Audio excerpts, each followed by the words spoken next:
हाल ही में कन्नड़ के Suryanagar SBI branch में ब्रांच मैनेजर और वहाँ के लोकल आदमी में भाषाई विवाद हो गया।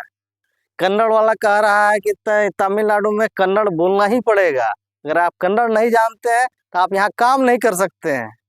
और हिंदी वाला बोल रहा था कि हम भारतीय हैं, भारत की भाषा हिंदी है, हम इसलिए हिंदी ही बोलेंगे। ये भाषाई विवाद बहुत ही जोर पकड़ता जा रहा है, ये क्षेत्रीयवाद जोर पकड़ता जा रहा है। ये हमारे भारत की अखंडता के लिए बहुत ही खतरा है। आप ही बताइए, पूरे देश में लगभग 2000 भाषाएं हैं, कौन कौन सी भाषा सीखी जाए, कौन कौन सी भाषा जानकर कहाँ कहाँ काम किया जाए। ये संभव है कि सभी व्यक्ति जो है, जो भी कार्य करने वाले व्यक्ति हैं, वो 2000 भाषाएं सीख करके काम करना शुरू करें।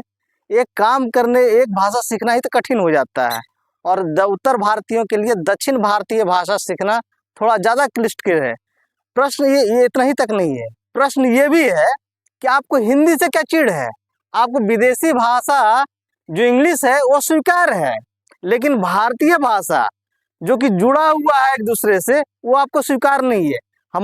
इंग्लिश वाले का जो है उसका लिपि रोमन है, वो स्वीकार करते हैं, लेकिन हमारे उत्तर भारत की जितनी भाषा है उसकी भी लिपि देवनागरी है। दक्षिण भारत की जितनी भाषा है सबका जो लिपि है वो देवनागरी है। सबके जो मातृभाषा है, जिस भाषा से उत्पन्न हुआ है, वो एक ही भाषा है। सभी जो है संस्कृत का, सभी का जो है मातृभाषा संस्कृत है। बहुत से ऐसे शब्द हैं जो कि दक्षिण भारतीय भाषाओं में है, और वही वो शब्द जो है उत्तर भारतीय भाषाओं में है। वो चाहे कोई भी भाषा हो, तमिल हो, तेलुगु हो, मराठी हो, लेकिन इस बात पर विवाद करना है कि भैया तुम मेरा ही भाषा बोलो, ये कैसे संभव है। सबको एक दूसरे से सामंजस्य, बहुत ही दुखद बात है, एक दूसरे से सामंजस्य करके चलना चाहिए, इस पर विवाद नहीं होना चाहिए। ये देश की अखंडता की बात है। अगर यदि इस छोटे छोटे बातों पर हम लड़ते रहेंगे तो फिर हो गया, देश तो विखंडित हो जाएगा भाषा के नाम पर।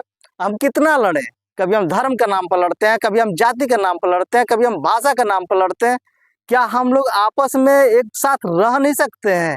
क्या ऐसा समस्या आ गया? कोई बड़ी समस्या नहीं, एक दूसरे को समझने का प्रयास। यहाँ तो व्यक्ति ऐसा भी होता है जो भाषा नहीं आता है, बोल नहीं पाता है, फिर भी एक दूसरे के भावनाओं को समझता है। भाषा कोई विशेष चीज तो होती नहीं है, भाषा तो वो चीज है जो कि एक दूसरे के भावनाओं को व्यक्त किया जा सकता है, एक दूसरे को भावनाओं को समझा जा सकता है। भाषा का तो इतना ही मात्र मतलब होता है ना। लेकिन नहीं, हमको मेरे ही भाषा बोलना चाहिए। भाषा के नाम पर विवाद करने की अपेक्षा एक दूसरे को समझने का प्रयास करना चाहिए, एक दूसरे का भाषा का सम्मान करना चाहिए। इसी से भाईचारा बना रहेगा। इतने कहता हूँ। जय भारत।